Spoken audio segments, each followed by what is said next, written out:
ডিমের অমলেট হবে না ডিম সেদ্ধ হবে নাকি ডিমের পোচ হবে। ডিম অত্যন্ত প্রয়োজনীয় এবং পুষ্টিকর। এইভাবে ছুঁড়ে ডিম নষ্ট হওয়া এটা বড়ই বেদনার, কিন্তু জনগণের যে আবেগ, তিনি ডিম কিনে কি করবেন। এসব দৃশ্য না হলেই ভালো হতো, দেখতে না পাওয়া গেলেই ভালো হতো। যা যা ঘটছে, বাকিটা মানুষ, তিনি ডিম কিনেছেন, এখন তার গণতান্ত্রিক অধিকারে কিভাবে হাত দেওয়া যায় তা নিয়ে তো একটা আলোচনা চলছে। অভিষেক কুণালের বৈঠকের মধ্যেই বচসা, বাক বিতণ্ডায়, এ কি ঘরের ভেতরেই আগুন? দেখুন, যাকে আমরা ঘর বলে অনেকেই দাবি করে ফেলেছিলাম, আসলে সেটা যে ঘর ছিল না, সেটা আসলে যে তাসের ঘর ছিল। এই পশ্চিমবঙ্গের মানুষ জেনে একটা ফুৎকার মেরেছেন 2026-এ গণতন্ত্রের পক্ষে, মানবাধিকারের পক্ষে, এবং নতুন সরকার তারা নিয়ে এসেছেন অন্ধকার থেকে মুক্ত হবার জন্য। এই তাসের ঘরে বসে ইটিং হোক, মিটিং হোক, যাই হোক না কেন, তা পশ্চিমবঙ্গের মানুষের জন্য ভালো কোনো কিছু না।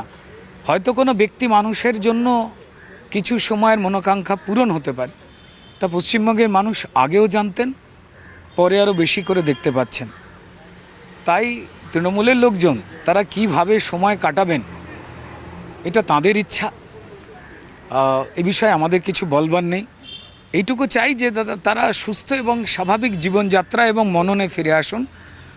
তারা আইনের শাসনের প্রতি সম্মান রাখুন, আইনকে সম্মান করুন, এবং পশ্চিমবঙ্গের মানুষ যাদের কষ্ট দিয়েছে, ভারতীয় জনতা পার্টির 321 জনের ওপর কার্যকর্তা যাদের প্রাণ নেওয়া হয়েছে মানুষের কথা বলবার জন্য, যাদের শরীর বিকলাঙ্গ করে দেওয়া হয়েছে, বেঘর করে দেওয়া হয়েছে, জীবন জীবিকা কেড়ে নেওয়া হয়েছে, তারা যে অন্যায় করেছেন একবার একটু স্বীকারোক্তি দিন না, তবেই তো মানুষ বিশ্বাস করবেন।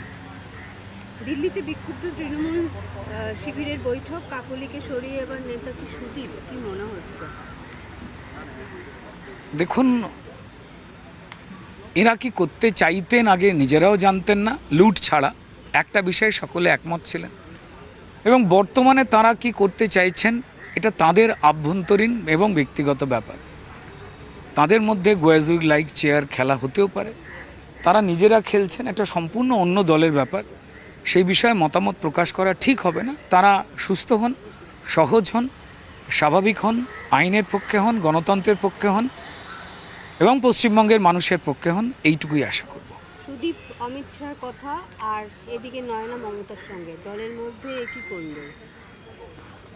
দেখুন, যে দলের নিজস্ব কোনো শিষ্টাচার তারা প্রমাণ করতে পারেননি সকলের সামনে, মানুষের সামনে, অন্যদের সামনে, তাদের নিয়ে এই ধরনের বিভ্রান্তি এবং প্রশ্ন উঠে আসবেই। তবে আবার এটা বলবো যে তাদের দলের ব্যক্তিগত ব্যাপার, তারা সিদ্ধান্ত নিন, তারা আপনাদের মতো সচেতন মিডিয়ার কাছে তারা জানাক, তবেই তো স্পষ্ট হবে যে তারা ঠিক কী চাইছেন।